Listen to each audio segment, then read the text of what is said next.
Hello everyone, it's Sarah here and I'm here to share a process video and a bit of a tutorial for a waterfall folio that I made for Aunty Vera Scrap and Craft. I'll put a link down below to see photos of the finished folio on the blog, and let's get started. So first I'll just share some of the tools and items that you'll need to make this. So a ruler is not 100% necessary but handy. Some adhesive, I'm using a wet tacky glue, clear glue would also work, and some double-sided tape. For the main insert for the folio you will need 6 Project Life cards and then an extra 2 to make pockets, so 8 Project Life cards. I'm using these square 4x4 inch cards, but you could make them with any size. You would just need to adjust the measurements for the cover. So 2 of those plain and 6 of those you need to score the top at 1/2 inch. I've already done that, so you don't get to see me do that on camera, but you can see that yeah, it should be nice, easily to fold both ways at 1/2 inch if you're using the 4x4 inch cards. If you're using a different size, then you might need to adjust that. For the covers, you'll need 2 pieces of chipboard or cardboard at 5x7 inches and 1 at 1x7 inches for the spine. You can use chipboard, or I just used some cheap cardboard that I had lying around from some packaging. For the outside, you will need a piece of paper that's 9x12 inches. I've chosen this script background there. And for the inside, you'll need a piece that is 10.5 by 6.5 inches. You'll probably actually need one a little bit bigger than that, probably 1/2 inch all round. You'll see later what happened with mine. You'll also need some embellishments for the front. I have this paper pieced Prima Girl that I'm using, and just some flowers and some black bling. You can use whatever you want to decorate yours. That's just what I used. So to start with, you need to make your cover. So lay down the piece of paper that you want to use for the cover for the outside face down, and then get your pieces of cardboard or chipboard and lay them flat. I'm sure a lot of you have done this before, but if you haven't, I just sort of line them up roughly in the middle and just make sure there's enough room. Put your spine in. A good tip is that you want to leave a little bit of gap between your spine and your side pieces. You probably want to leave at least sort of like 1 chipboard thickness, or sort of 1 to 2 chipboard thickness is what you want, so that the paper doesn't tear when you fold the book into a folio. So go ahead and measure that and then stick it down. Okay, I just skipped forward there. I apologize for that, but the glue I was using was all clogged up, and I literally spent about 10 minutes on camera unclogging my glue, and then another 10 minutes struggling with it, sticking it down. So you guys don't need to see that, and I'll just speed up this middle section, which is very boring. But anyway, just use whatever glue, you can use whatever adhesive you want to stick down your cover. I recommend a wet glue because it will probably last longer than double-sided tape or something, but you can use whatever you want, and yeah, I recommend using a good one and using one that is not partially dried up like what happened to mine. After that, you cut the corners off and fold the edges up. I sort of just press along the bottom and fold them in so that it's not too tight. You don't want the paper to tear, but you just get a nice finish on it. Something I forgot to add in the tools list was a bone folder. Again, something that's not a necessity, but I find just helps smooth everything down. So yeah, you do that, and I just sort of bend the spine back and forth, make sure it's nice and malleable, and get it moving, and then I stick down the little excess pieces there. I do end up using double-sided tape for this. Again, I would normally use a glue, but I had fought with my glue so much. It had the most dried up tip, like this huge clump of dried up glue came out. I've never seen so much, and it took me forever to get it clear. So I just decided to use some double-sided tape. I am using Express-It tape. The thin one I'm using is the 1/4 inch, I think, and it's the super tacky, which I wanted to use for the cover to make sure that everything was stuck down nicely. So that's what I'm doing here.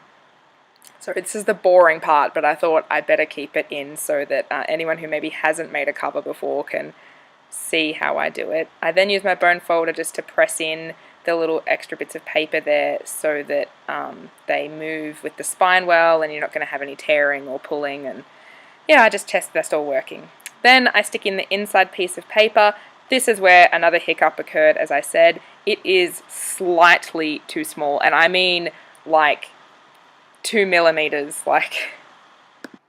So I went away and I cut a piece of black cardstock to cover up those little bits of cardboard you could see, and then I mat the pretty paper over the top of that. You can avoid this if you measure yours properly. It just needs to be a little bit bigger. I didn't think about it. I'm used to having a nice, 1 inch overlay, but because of course I used a piece of paper that was only 12 inches wide in a book that, I needed, I think 11.5 inches for in total or something. So anyway, the black matting does look quite nice, but,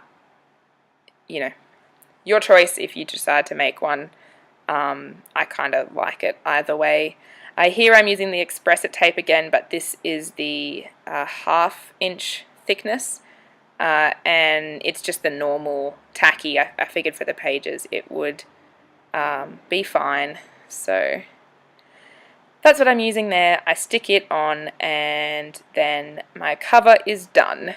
Hooray! Again, I just use the bone folder to smooth everything down and to make sure those creases are nice and smooth. And I press the book, back and forth a bit again, just to make sure it's all folding nicely and not tearing and not having any problems. So now we move on to actually doing the inserts. So pick your 6 cards that you want to use for this, and choose what order you want them in. Make sure it looks nice before you start sticking anything down. Here I just use the ruler to line up. I know that I'm going to have them a 1/2 inch apart, and I just want to make sure that they all sort of fit.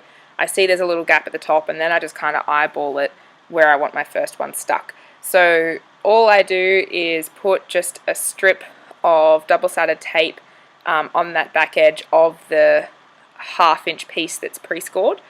Yeah, you just stick there, you don't stick anywhere else, and then I just get my ruler to sort of line it up roughly in the middle, and make sure that's stuck down, and then it flips up and down like a flip book. So that's nice. It's a Waterfall Folio. And then I just go ahead and do the rest of the pieces, and I fold them back and stick them so that they are just above the top of the last piece, and that makes it all nice and even. It's really easy when you stick these down to get them a little bit crooked, so I recommend using a tape that's nice and strong and sturdy and will last a long time, but is maybe repositionable, or it's not going to tear the paper if you need to just put it down lightly and then lift it up again to check that it's all stuck. I love these cards. I think they're really pretty with the gold foil, and these ones are single-sided, but you could use double-sided cards as well. Just make sure if you're using double-sided cards, you use ones that can go both ways, because otherwise when you flip it up you'll have one that's upside down, so you don't want that. But yeah, lots of room to put photos or journaling or lots of different things. And you can see this one I reposition a few times because, like I said, it was a little bit crooked. My top one, I misjudged my eyeballing, and it was again a couple of millimeters out, a 1/16 of an inch or something. So I just stuck this one instead of right on the top of the last one. I stuck it slightly on top of the last piece, and you can't even tell. It looks really great the way it is. So I just run my bone folder across some of them to make sure that they're stuck well and they fold well, and that's that. And for the other side, I just do a double pocket. I chose these two cards. I thought the colours matched well together. And then for this one, I am using the thinner tape because I want to make it a pocket and it's a stronger tape. So you want something that, you know, won't tear by sticking things in. And you need to stick the top pocket down first so that they both work as pockets. So I just lined them up to see where they both needed to go and then stuck them down. Yeah, and there's that one. And that's the basics of it done. So very, very easy. You can see there's two pockets now. I was trying to find something to put in to show you that they worked as pockets because I didn't have a card on hand. But, you know, you could stick a journaling card in there or a photo or, you know, memorabilia from a holiday, some tickets or something if you go to a movie. I think it's really nice. So now I move on to doing the cover. Like I said, I already had this Prima Girl. This is the Audrey Prima Girl.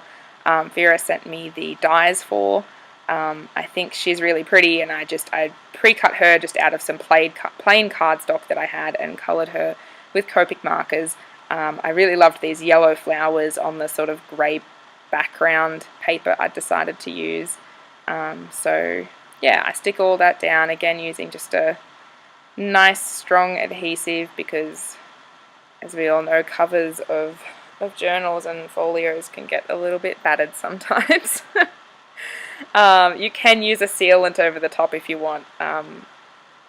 I often use sealants on my book covers, but I didn't on this one because it's just a little folio. It's not something I sort of intend to take with me on holidays or anything like I would a journal.